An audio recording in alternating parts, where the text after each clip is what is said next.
یہ سب ہمارے آج کے اس لیسن میں سورۃ الانبیاء اور سورۃ الحج پڑھی جائے گی۔ تو سورۃ الانبیاء سے ہم سٹارٹ کرتے ہیں۔ اعوذ باللہ من الشیطان الرجیم، بسم اللہ الرحمن الرحیم۔ اقترب للناس حسابهم وهم في غفلة معرضون ما يأتيهم من ذكر من ربهم محدث إلا استمعوه وهم يلعبون لاهية قلوبهم وأسروا النجوى الذين ظلموا هل هذا إلا بشر مثلكم أفتأتون السحر وأنتم تبصرون۔ اللہ تبارک و تعالیٰ نے جو اس کا سٹارٹ کیا ہے سورۃ الانبیاء کا، اس میں اللہ تعالیٰ نے فرمایا ہے کہ اللہ کا پیغام لوگوں کے پاس آ گیا، قیامت کا قریب آ گئی، لوگوں کے لیے ان کا حساب قریب آ گیا، لیکن وہ غفلت میں ہیں، غافل ہیں، دل غافل ہیں، ان کو اس دن کے آنے کا کوئی چانس نہیں، اس کے لیے کوئی تیاری نہیں، اور ان کے رب کی طرف سے ان کو کوئی بھی نصیحت آتی ہے تو وہ اس کو کھیلتے ہوئے سنتے ہیں، غافل دلوں کے ساتھ۔ لاہیۃ قلوبہم، لاہیہ کا جو روٹ ہوتا ہے لہو۔ لہو مطلب meaning less player, use less and meaning less player, جس میں آپ کی ایسی ہیومن لائف، ایسا آپ کا پرسو کہ جس میں آپ جسٹ ایموشنل ٹیمپریری ڈیلائٹس کے پیچھے بھاگیں، لیکن آپ کا زندگی کے جو اوریجنل اور اصل گولز ہیں اس کو فراموش کر دیں۔ تو یہ تین آیتیں بیسیکلی اگر آپ اس کو بڑی ڈیٹیل میں، ڈیپتھ میں ان کو آبزرو کرتے ہیں، ان آیتوں کی جو مین ورڈز ہیں ان کو لے کر، کہ جیسے اللہ تعالیٰ نے فرمایا غفلت، پھر اللہ تعالیٰ نے فرمایا کھیل، سنتے ہیں تو کھیلتے ہوئے، یعنی کہ وہ اٹینٹیو لسنرز نہیں ہیں، کان میں کوئی بات پڑ جاتی ہے۔ اب دیکھیں جس طرح آج کے دور میں ایکسپوز ہیں، ہمیں پتہ ہے احادیث کا، قرآن پاک کی آیات کا، پھر اس کے بعد ہم لوگوں کو ویریس سوشل میڈیا سائٹس پہ میں کبھی کبھی کوئی چیز سرچ کرتے ہوئے بھی ہمیں کوئی اچھی بات سننے کو مل جاتی ہے، لیکن اس میں اٹینشن نہیں ہے، نہ ہی اس میں ڈٹرمینیشن ہے کہ وہ اپنی لائف کو چینج کریں گے۔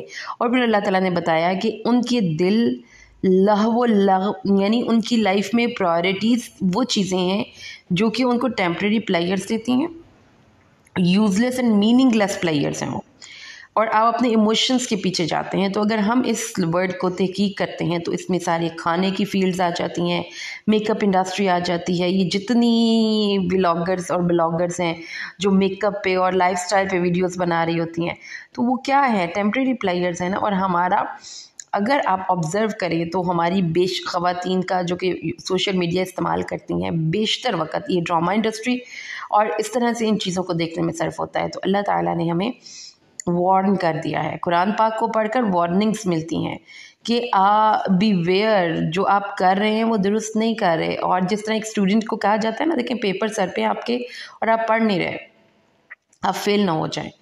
ہم پیرنٹس بھی بچوں کو کہتے ہیں، ٹیچرز بھی کہتے ہیں، تو قرآن پاک میں اللہ تعالیٰ نے بھی کہا ہے کہ آپ کے سر پہ ایک بہت سخت خطرہ منڈلا رہا ہے، اس کو سیریس لیں۔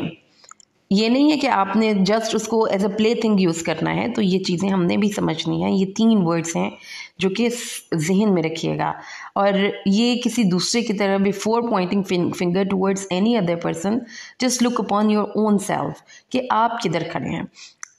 قرآن کہتا ہے کہ ہر نیا آنے والا دن زندگی کا ایک نیو چیپٹر تو اوپن کرتا ہے اور نیو ہوپ دیتا ہے، لیکن یاد رکھیں کہ آپ کی زندگی کے پیجز کم رہتے جا رہے ہیں۔ Every single new day is making you closer to your death, you are heading towards your death, آپ اپنے موت کے قریب جا رہے ہیں۔ تو یہ چیزیں نہیں کرنی، یعنی غفلت اور ساتھ ہی ساتھ کیئر لیسنس اور ساتھ baseless and meaningless players, یہ 3 کی ورڈز یاد رکھیے گا کہ ہماری زندگی میں یہ اگنورینس، پرواہ نہیں کرنی، تھوڑا سا کیئر لیس ایٹیٹیوڈ، اور پھر اس کے بعد giving importance to those players that are of temporary value, emotional temporary value players. تو اب چونکہ قرآن کا دورہ ہم کر رہے ہیں تو ہم ان چیز کو ڈیٹیل میں تو ڈسکس نہیں کر سکتے، لیکن یہ کی ورڈز یاد رکھیے گا کہ ہماری زندگی کو یہی چیزیں لیڈ کر رہی ہیں اس وقت، اور انہی چیزوں کو لے کر ہم زندگی گزار رہے ہیں۔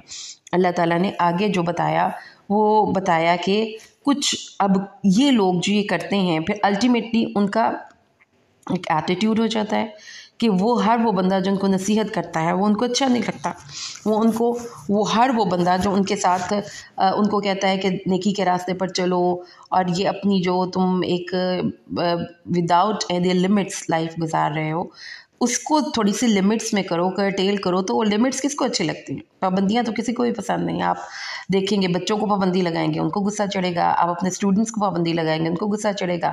تو پابندیوں کے اندر کسی کو رکھنے والا بندہ جو ہے نا وہ ہمیشہ گالیاں کھاتا ہے، کیونکہ لوگ اس کو پسند نہیں کرتے. تو نبی ایکچولی اللہ تعالیٰ کی پولیس فورس کے وہ لیڈرز تھے جو کہ لوگوں کو گائیڈ کرنے آئے تھے کہ یہ غلط راستوں سے چھوڑ دیجیے، یہاں سے ہٹ جائیے. تو وہ تو کسی کو بھی پسند نہیں آتے، خاص طور پر ایسے لوگوں کو جن کی زندگی کا مقصد ہی انجوائے کرنا ہو اور پلیئر حاصل کرنا ہو اور ایموشنز کے پیچھے جانا ہو.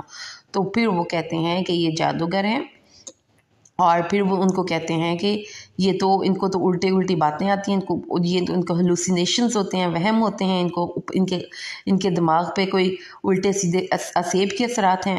پھر کہتے ہیں کہ یہ شاعر ہیں، اور پھر کہتے ہیں اللہ تعالیٰ نے یہ ساری باتیں ان کی بتا دیں کہ وہ لوگ ان کا پھر جو ریسنٹمنٹ کا ایٹیٹیوڈ ہے اپنے نبیوں کی طرف اور ان کی شریعت کی طرف اور ان کے تمام احکامات کی طرف، وہ بھی آپ ان کو نوٹ کریں گے. تو again Quran is introducing us with the characters that are very full of life, and you can trace these characters in your own in your own locality and society. کہ قرآن آپ کو بتاتا ہے کہ ایسے لوگ ان لوگوں سے دوستی نہیں کر سکتے اور ان کے بارے میں وہ بری باتیں کرتے ہیں.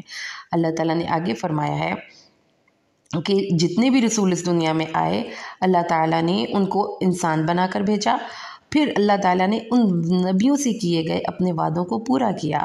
ہم نے اپنے نبیوں کے ساتھ کیے گئے وعدوں کو پورا کیا، تو جس کو چاہا ہم نے نجات دی، اور ہم نے حد سے گزر جانے والوں کو، جیسے میں نے آپ کو بھی بتایا نا، لمٹس کے اندر جو رہنے والے لوگ ہوں گے ان کو اپنی زندگی کی بہت سی خواہشات پہ کمپرومائز کرنا پڑے گا، خوشیوں پہ نہیں.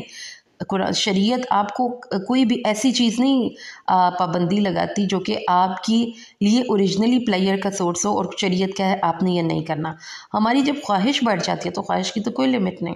تو ان خواہشات کے آگے جب آپ کو بند باندھنے پڑتے ہیں تو وہ جو حد سے نکل جانے والے لوگ ہیں وہ اللہ کے عذابوں سے ہلاک ہوتے ہیں. جو شریعت کی حد کے اندر رہتے ہیں وہ کبھی عذاب سے ہلاک نہیں ہوتے. اور یہی آپ اپنی زندگی میں ٹریس کریں گے کہ جو تقویٰ کرنے والے لوگ ہوتے ہیں وہ کم ان کو نقصانات برداشت کرنے پڑتے ہیں. ڈینجرس جگہ پہ کھڑے ہو کے سیلفی لے رہے ہیں کچھ لوگ اور وہ وہاں سے گر گئے اور دریا میں بہہ گئے، یا ٹرین کے بالکل پاس کھڑے ہو کے سیلفی لینے کی کوشش کی، ٹرین نے اڑا دیا. تو یہ جو حد کے اندر رہنا ہے یہ بہت بگ قرآن پاک کا ایک آپ کو نصیحت ہے، اور یہ زندگی گزارنے کی بہترین نصیحت ہے. اپنی حد میں رہیں اور کسی کو اپنی حد میں آنے نہ دیں، یہ زندگی گزارنے کا ایک اصول رکھیں. نہ لمٹس کراس کریں نہ کسی کو کرنے دیں، اور اللہ تعالیٰ نے بھی یہی ہمیں بتایا.